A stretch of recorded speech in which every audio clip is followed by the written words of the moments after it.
Yeah, Brittany, the lack of affordable housing for middle-class families is really the driving force behind all of this. The latest phase of the Residential Infill Project will give people a chance to live in neighborhoods they'd otherwise be priced out of.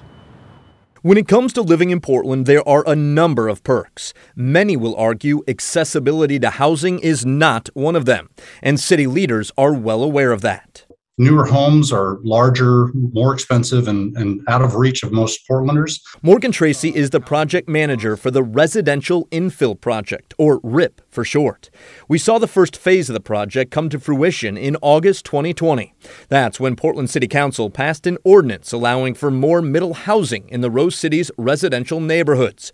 Middle housing is housing opportunities that aren't apartments or single-family homes. RIP 1 really looked at opening up what were formerly exclusively single-dwelling zones and allowing things like duplexes, triplexes, and fourplexes, while also controlling the size of those structures. If you like the sound of that, then listen to this. Just last week, city commissioners signed off on RIP 2.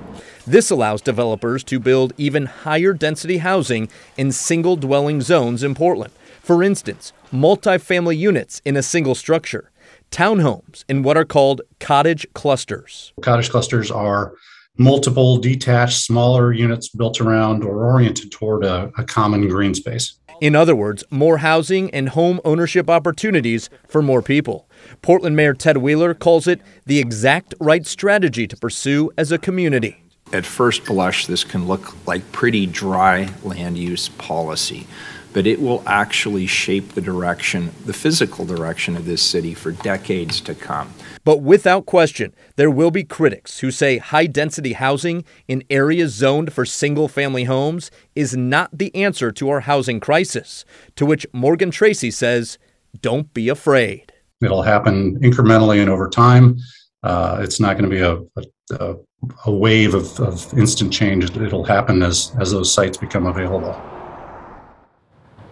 And that can all start as soon as July 1st when this emergency ordinance goes into effect. And because all of this is so convoluted, the city's Bureau of Development Services is hosting a RIP 2 Lunch and Learn presentation next week. For more information on that, you can head to our website, kgw.com.